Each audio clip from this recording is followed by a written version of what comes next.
I thank God for giving me a new word for this week. This time last year, as many of you may remember, cases were high and we were all at home unable to meet in person. But this year, God has blessed us with hope for the future. People are now being healed from sicknesses, and as more actions are being administered, God has given us all a second chance to return to our normal schedules. In my life, God has highlighted this new season as a season for Him. Most of us relate where we have lived in fear for the past year, and last time I spoke, it was about overcoming our battles. Whereas today, I want to talk about moving on from the past seasons of our life and giving our future to God. As humans, we tend to create connections with seasons of our lives. These seasons can be seasons of blessings, seasons of trials, seasons of confusion. In my life, personally, this is not what sticks out in my mind, though. It's the seasons where I trusted in my own strength to lead me versus the seasons where I trusted God. These are the seasons that truly define our spirit. With each new year comes with its own battles, and we would never be able to get through our battles without God. If we are close to God during these seasons, God will use every trial and temptation to strengthen us.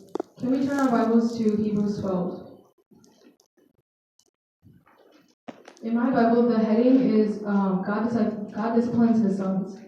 If we look around right now in our church, everyone is sitting uniformly. People may be opening up their Bibles, paying attention to the message. Right now, we are all a result of discipline. All of us sitting here have been taught to go to church, to pay attention, participate, sit respectfully, look presentable, because someone disciplined us to. Some of us do it because we have to, and some of us do it because we want to. Sometimes when we take in the discipline, God may speak to you through the message that day, or the psalm that we read that Sunday may be the same psalm that you have been seeing over and over again in the Bible. Every form of discipline has a purpose. In Hebrews 12:2-6, it says, "Fixing our eyes on Jesus, the pioneer and perfecter of our faith, for the joy set before Him, He endured the cross, scorning its shame, and sat down at the right hand of God. Consider Him who endured such opposition from sinners, so that you will not grow weary and lose heart. In your struggle against sin, you have not yet resisted to the point of shedding your blood. And have you completely forgotten this word of encouragement that addresses you as a father addresses his son? It says, 'My son, do not make light of the Lord's discipline, and do not lose heart when He rebukes you, because the Lord disciplines the one He loves, and He punishes everyone He accepts as a son.'" It's human instinct to see discipline as a negative. But here it says, have you completely forgot this word of encouragement? Why have we conditioned ourselves to feel shameful when we are disciplined? Proverbs 2 verse 1 says, "Whoever loves discipline loves knowledge." Our hardships and discipline build our spiritual strength, no matter our age or position. In these verses, it not only talks about discipline, but it talks about the pain and temptation we face. A lot of times, we may notice when we give in to sin, it leaves us broken. We start to think, if I would have just obeyed God and turned away, it would have been so much easier. In that feeble moment, we will be so desperate to look for anything to cling to for strength. And one step in the wrong direction is sinking sand. But once we start running to God, He will not only open His arms, but He will start running to us too. A little bit of faith is all you need, but just a little bit of sin gets you in the wrong direction.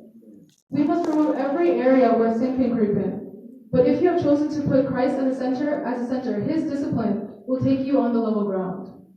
His ways are always higher because they don't come with the world. His way is a narrow but rewarding path.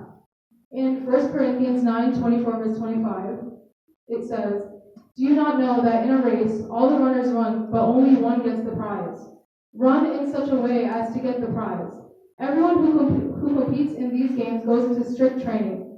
They do it to get a crown that will not last, but we do it to get a crown that will last forever." In this verse, we see that strict training is required for anything we want to achieve. Nothing worth having will ever come easy for us. God won't bring us promise if we just trust or if we believe. And God won't bring us promise through something else or someone else. We have to be radical in our faith for Him to be radical in our lives. We must question everything that comes into our lives closely and examine every opportunity.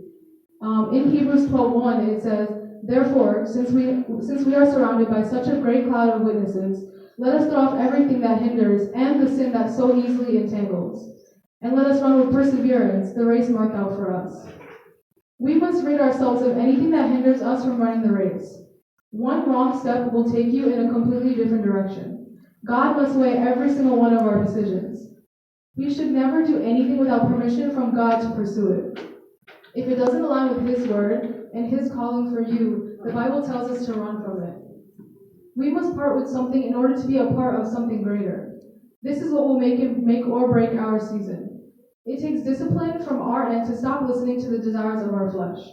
1 Corinthians 9:26 and 27 says, "Therefore I do not run like someone running aimlessly. I do not fight like a boxer beating the air. No, I strike my blow to my body and make it my slave so that after I have preached to others, I myself will not be disqualified for the prize." Here we see that we must discipline our flesh to not abandon our faith. If the prize at the end is worth it, it will not be easy. If we flip back to Hebrews 12, in verse 11 it reads, "No discipline seems pleasant at the time, but painful. Later on, however, it produces a harvest of righteousness and peace for those who have been trained by it. Do not be bound in bitterness of the last season of our lives. If it has brought us pain, then we have something much bigger to look for in the future." If we must look toward to our author and perfecter. We were made for one purpose and one purpose only, for His glory. For we are His workmanship, created in Christ Jesus. It is our job to give Him glory always, because even when we were in our darkest season, He was still there. Even when we walk away, He will never leave us. This kind of love is found nowhere else. Others may fall short of this love, but His love never fails us. Why look to the world for satisfaction? Matthew 10:29-31 says, "If He satisfies even the sparrow, how much more valuable are we?" Every worry we have can be taken up to Jesus. Philippians 4:6-7 says, "Do not be anxious about anything, but in every situation, in prayer and petition, with thanksgiving, present your request to God." As we move forward in this season, let us keep His commandments and let Him guide us. May God bless you with these words. Amen. Praise God.